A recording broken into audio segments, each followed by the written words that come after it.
જય સ્વામિનારાયણ વિદ્યાર્થી મિત્રો, રાસાયણિક બંધન ચેપ્ટરની આપણે ચર્ચા કરીએ છીએ. અત્યારે ચેપ્ટરમાં આપણે આગળ વધીએ તો સૌથી પહેલાં તો છેલ્લા લેક્ચરની અંદર આપણે VSEPR સિદ્ધાંત છે એમાં જે સુધારા વધારા કર્યા નાયહોલ્મ અને ગિલેસ્પીએ તેની ચર્ચા કરીએ.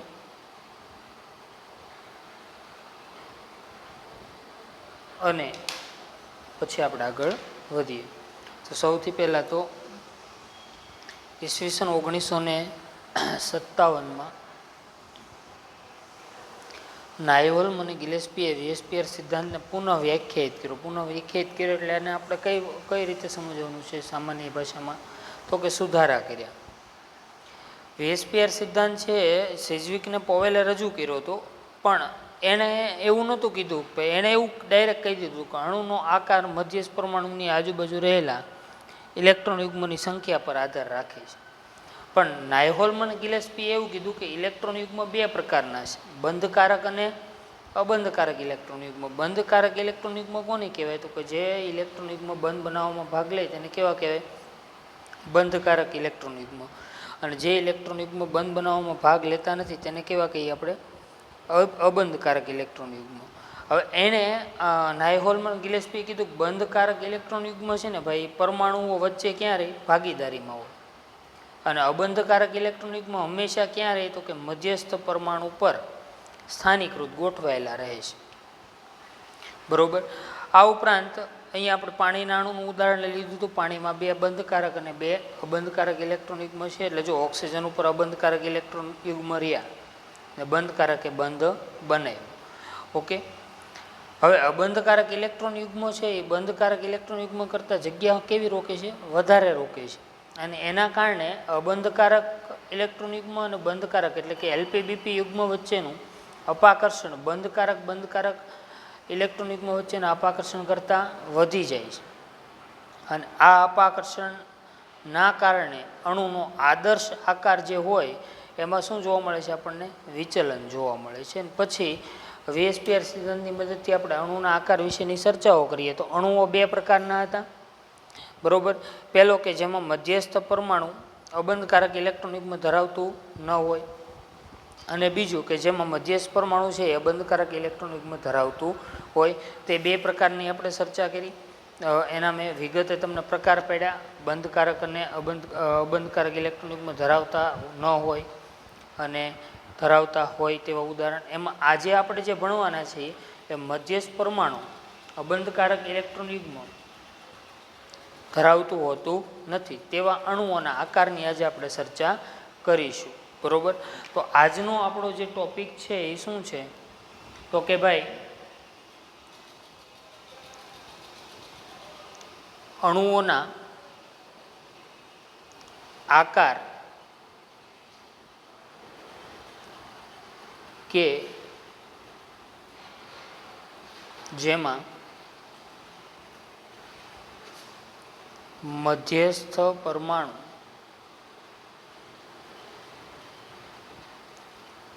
અબંધકારક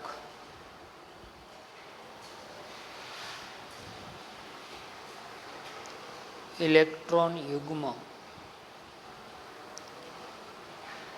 ધરાવતું નથી એવા અણુઓના આકારની આપણે ચર્ચા કરવાની છે કે જેમાં મધ્યસ્થ પરમાણુ છે એ બંધકારક ઇલેક્ટ્રોન યુગ્મ ધરાવતું નથી.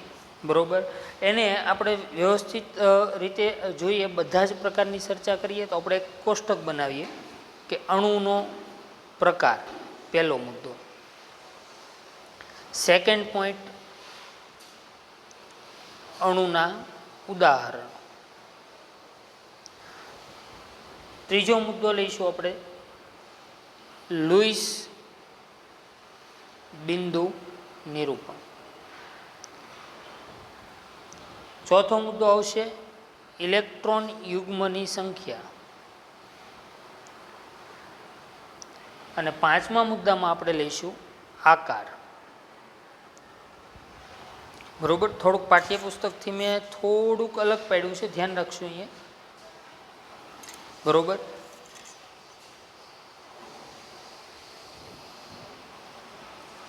ચલો, પહેલો મુદ્દો છે અણુનો પ્રકાર, સેકન્ડ છે અણુના ઉદાહરણ, પછી લુઈસ બિંદુ નિરૂપણ, ઇલેક્ટ્રોન યુગ્મની સંખ્યા.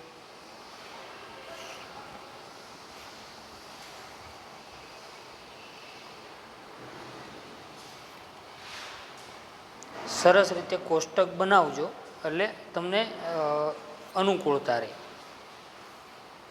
ચલો, પહેલો જ પ્રકાર હતો કયો હતો? ગયા લેક્ચરમાં આપણે જોયું હતું કે AB2 પ્રકારનો અણુ.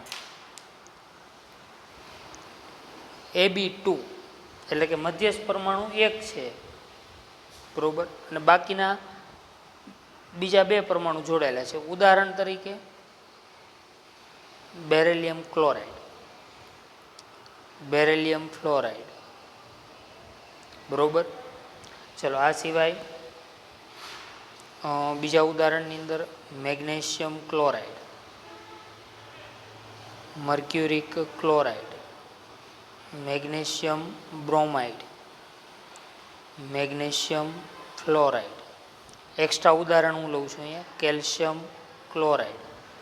આ બધા કેવા પ્રકારના અણુ છે? AB2 પ્રકારના અણુઓ છે. આમાં મધ્યસ્થ પરમાણુ બેરિલિયમ ક્લોરાઇડમાં અહીંયા બેરિલિયમ છે, મેગ્નેશિયમ, મર્ક્યુરી, મેગ્નેશિયમ, કેલ્શિયમ. આમાંથી કોઈ પણ એકનું આપણે બિંદુ નિરૂપણ કરીએ એટલે આપણને માહિતી મળે. ચાલો, આપણે ઉદાહરણ લઈએ મેગ્નેશિયમ અથવા બેરિલિયમ અથવા કેલ્શિયમ. ચલો, કેલ્શિયમ ક્લોરાઇડ હું લઉં તો અહીંયા કેલ્શિયમનો પરમાણુ ક્રમાંક 20, એની બાહ્યતમ કક્ષાની સામાન્ય ઇલેક્ટ્રોનની રચનામાં 2 ઇલેક્ટ્રોન, કારણ કે 2, 8, 8, 2. ઓકે, તો બાહ્યતમ કક્ષામાં 2 ઇલેક્ટ્રોન, તો 2 ટપકા દર્શાવ્યા મેં, બરોબર. તમે જાતે પણ આના બધાના લુઈસ બિંદુ નિરૂપણ કરી શકો. ચાલો, તેની સાથે કોણ જોડાણું? તો કે ક્લોરીન. કેટલા જોડાણા છે? તો કે 2. ક્લોરીન પાસે બાહ્યતમ કક્ષામાં કેટલા ઇલેક્ટ્રોન હોય? તો આપણને ખબર હોવી જોઈએ. કેટલા હોય? 7. કેમ? કારણ કે ક્લોરીનની ઇલેક્ટ્રોનની રચના 2, 8, 7, 7, 2, 8, 7, સોરી 2, 8, 7. ચલો, તો હવે લુઈસ બિંદુ નિરૂપણ થઈ ગયું. હવે આપણે નક્કી કરવાનું છે બંધકારક ઇલેક્ટ્રોન યુગ્મ કેટલા છે. મધ્યસ્થ પરમાણુનું ધ્યાનમાં લેવાનું. તો મધ્યસ્થ પરમાણુ પાસે બંધકારક ઇલેક્ટ્રોન યુગ્મ કેટલા છે? તો કે 2. અહીંયા આપણો ટોપિક આજે ભણીએ છીએ એમાં શું છે? મધ્યસ્થ પરમાણુ પાસે અબંધકારક ઇલેક્ટ્રોન યુગ્મ છે નહીં. આ બધા ઉદાહરણ એવા છે કે જેમાં મધ્યસ્થ પરમાણુ પાસે અબંધકારક ઇલેક્ટ્રોન યુગ્મ નથી. ઓકે, ચાલો, તો હવે અહીંયા બંધ ઇલેક્ટ્રોન યુગ્મની સંખ્યા કેટલી થઈ? તો કે 2. તો આકાર કેવો થાય? તો બહુ જ ઇઝી છે. કેલ્શિયમ એની સાથે ક્લોરીન જોડાઈ ગયા, લ્યો, 2 બંધ બીના. તો આકાર કેવો થયો કહેવાય? તો કે રેખીય આકાર થયો કહેવાય. શેપ કેવો થયો? તો કે રેખીય, બરોબર. તો AB2 પ્રકારનો અણુ હોય અને એક પણ અબંધકારક ઇલેક્ટ્રોન યુગ્મ ન હોય ને 2 બંધકારક ઇલેક્ટ્રોન યુગ્મ હોય ત્યારે આકાર કેવો થાય? રેખીય. અને આ જે ખૂણો છે કેટલાનો થાય? તો કે 180 અંશનો, બરોબર, 180. પાઠ્યપુસ્તકની અંદર તમને આકાર આપ્યો, અને એ કયો ને આને શું કયો? તો કે B. લ્યો, કયા પ્રકારનો થયો? AB2 થયો. તો કે હા. તો AB2 પ્રકારના અણુની ચર્ચા આપણે કરી.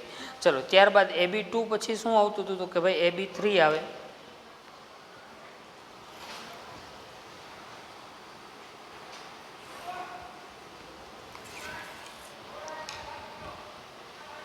AB3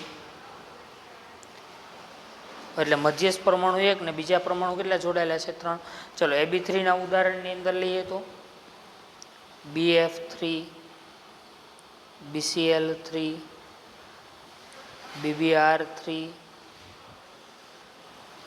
ALF3, ALCl3, ALBr3,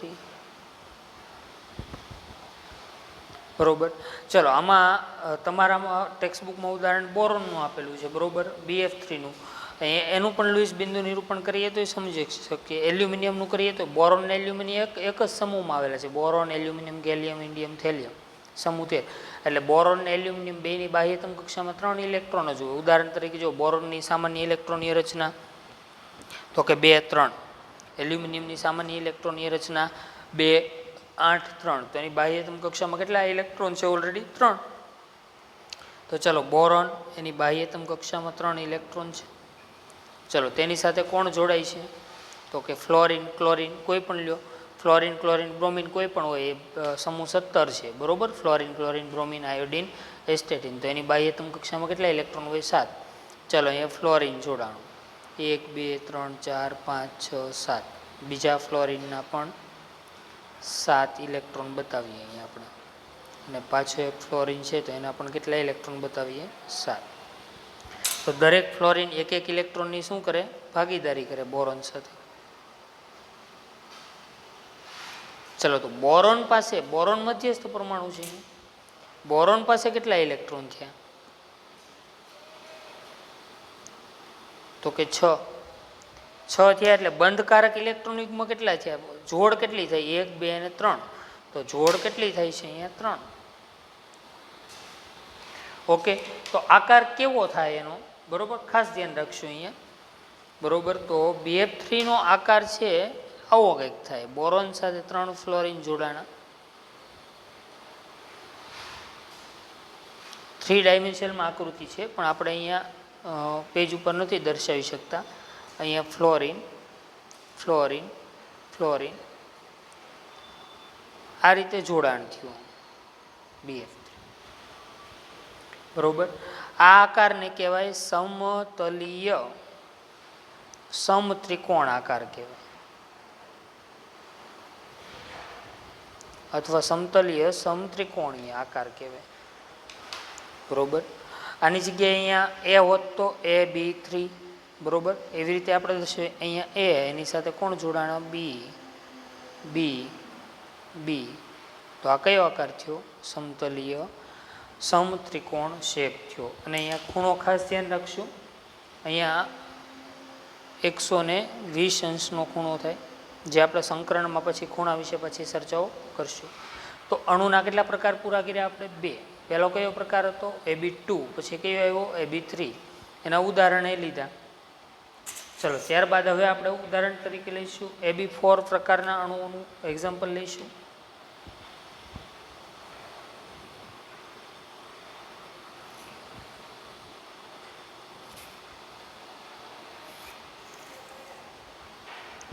AB4 તો મધ્યસ્થ પરમાણુ 1 છે અને સાથે બીજા પરમાણુ કેટલા જોડાયેલા છે? 4. ચલો ઉદાહરણ તરીકે CH4 methane, CCl4, silicon tetrachloride બરોબર, સિલિકોન ટેટ્રાફ્લોરાઇડ, કાર્બન ટેટ્રાફ્લોરાઇડ. આ બધામાં જો મધ્યસ્થ પરમાણુ કોણ છે? તો કે 4 ઇલેક્ટ્રોન વાળો છે, એટલે કે સમૂહ 14 આવ્યો. ચલો એનું કોઈ પણ ઉદાહરણ લઈને તમે લુઈસ બિંદુ નિરૂપણ કરીને તેનો આકાર વિશે ચર્ચા કરી શકો. ચલો આપણે CH4 નું લઈએ. કાર્બન, કાર્બનનો પરમાણુ ક્રમાંક કેટલો છે? 6. કાર્બનની બાહ્યતમ કક્ષામાં કેટલા ઇલેક્ટ્રોન છે? તો કે ઇલેક્ટ્રોનની રચના 2 4 ઉપરથી ખબર પડે કે એની બાહ્યતમ કક્ષામાં 4 ઇલેક્ટ્રોન છે. 1 2 3 અને 4. ચાલો તેની સાથે કોણ જોડાય છે? હાઇડ્રોજન. હાઇડ્રોજનની બાહ્યતમ કક્ષામાં કેટલા ઇલેક્ટ્રોન છે? તો કે 4.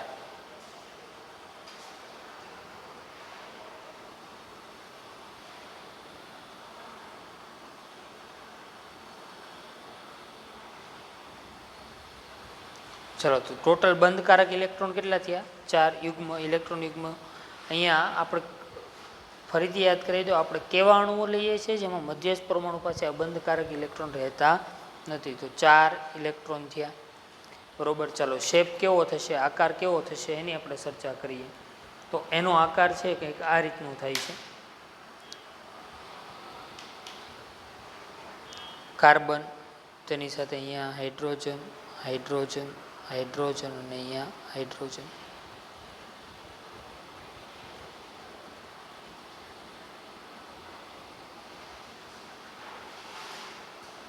હાઇડ્રોજન હાઇડ્રોજન હાઇડ્રોજન અને હાઇડ્રોજન.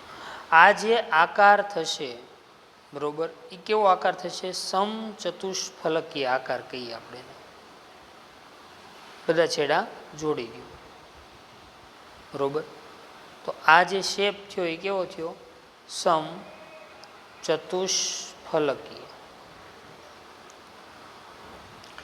તો અહીંયા ખૂણો કેટલાનો થાય? તો કે 109 અંશ અથવા 109.5 ડિગ્રીનો ખૂણો જોવા મળે છે. તો આજે આપણે એટલે સુધી પહોંચ્યા, 3 પ્રકાર જોયા: AB2, AB3 અને AB4. AB2નો આકાર રેખીય, AB3નો આકાર સમતલીય સમત્રિકોણીય અને AB4નો આકાર સમચતુષ્ફલકીય. આવી જ રીતે આપણે બીજા અણુઓના આકારની પણ ચર્ચા કરીએ બરોબર. હવે આપણે પહોંચ્યા છીએ AB4 પછી AB5 તરફ જઈએ બરોબર. અણુનો પ્રકાર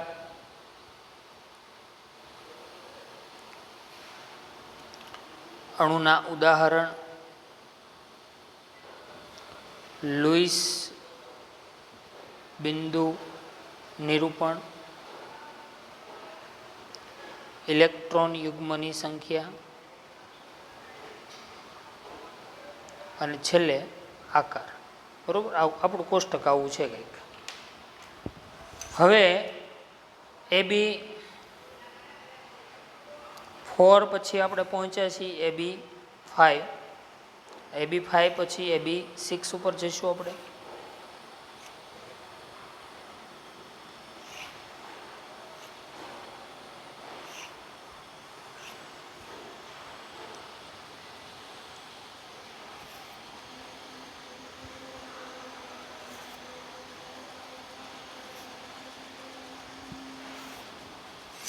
ઓકે, ચલો AB5. AB5 એટલે મધ્યસ્થ પરમાણુ સાથે બીજા કેટલા પરમાણુ જોડાયેલા છે? 5 બરોબર. તેની આપણે ચર્ચા કરીએ. તો AB5 ની અંદર ઉદાહરણ તરીકે PF5, PCl5,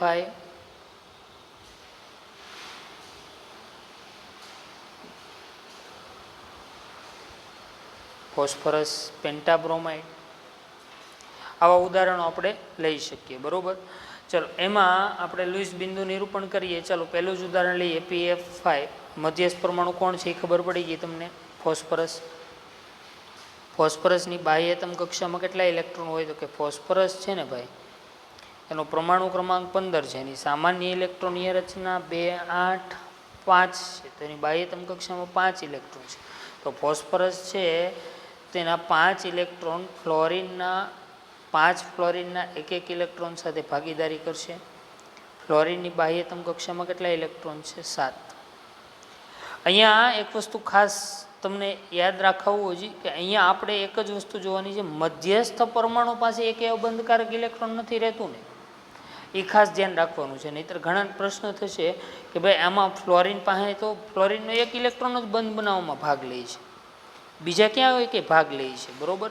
તો એને તમે શા માટે અહીંયા આપણે શેના આધારે વર્ગીકરણ કરીએ છીએ?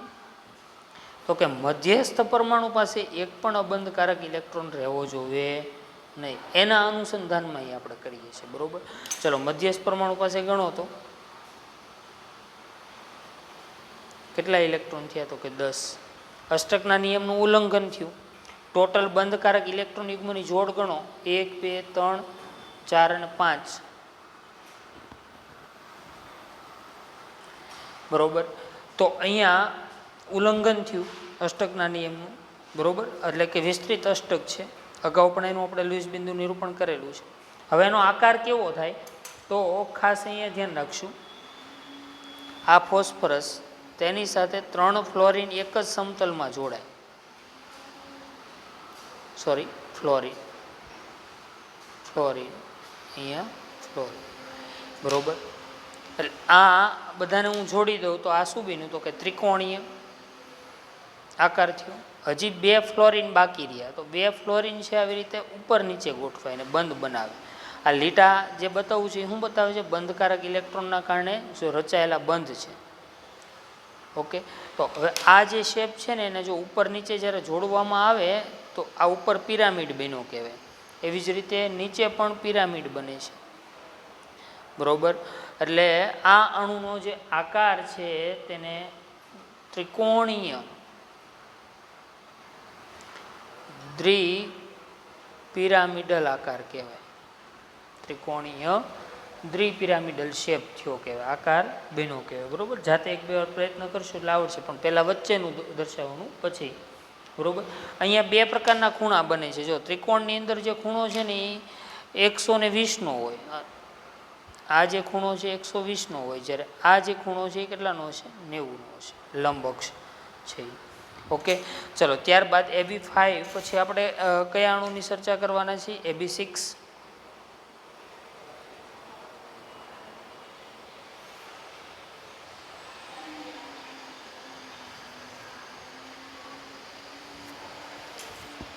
AB6 પ્રકારનો અણુ, એની અંદર ઉદાહરણ લઈએ. એક જ ઉદાહરણ છે, સલ્ફર હેક્ઝા ફ્લોરાઇડ. ચલો સીધું જ લુઈસ બિંદુ નિરૂપણ કરવાની જરૂર અહીંયા છે.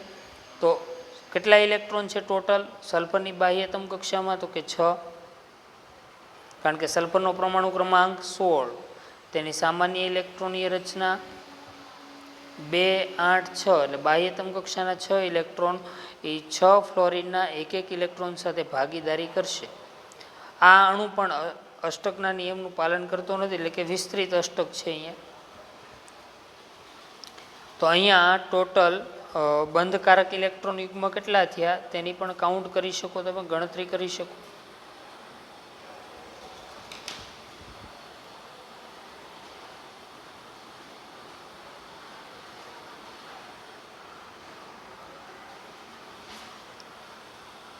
સલ્ફર પાસે ટોટલ બંધકારક ઇલેક્ટ્રોન યુગ્મ, ટોટલ સલ્ફરના 6 ઇલેક્ટ્રોન 6 ફ્લોરિનના એક ઇલેક્ટ્રોન સાથે ભાગીદારી કરે તો બંધકારક ઇલેક્ટ્રોન યુગ્મ કેટલા થયા? 6.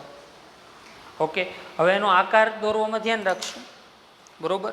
તમે જાતે દોરજો. અહીંયા હું AB6 પ્રકારનો છે એટલે એના અનુસંધાનમાં દોરું. એની સાથે 4 B પરમાણુ એક જ સમતલમાં ગોઠવાયેલા છે, એટલે આ રીતે થયું. તો કે હા, હજી કેટલા પરમાણુ બાકી રહી ગયા? 2. તો એને ઉપર નીચે દર્શાવો,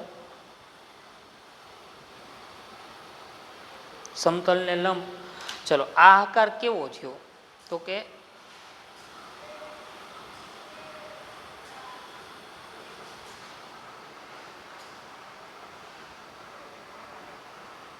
આ આકાર થયો અષ્ટફલકી. તો આજે આપણે જે ચર્ચા કરી એ કયા મુદ્દાની ચર્ચા કરી? તો કે ભાઈ અષ્ટફલકીમાં બધા જ ખૂણા 90ના હોય છે, બરોબર. એવા અણુઓ કે જેની મધ્યસ્થ પરમાણુ પાસે અબંધકારક ઇલેક્ટ્રોન યુગ્મ છે નહીં, તેની આપણે ચર્ચા કરી. આવતા લેક્ચરમાં આપણે એવા અણુઓની ચર્ચા કરીશું જેમાં મધ્યસ્થ પરમાણુ પાસે એક અબંધકારક ઇલેક્ટ્રોન યુગ્મ પ્રેઝન્ટ હોય, હાજર હોય, બરોબર. તેની આપણે આવતા લેક્ચરમાં ચર્ચા કરશું.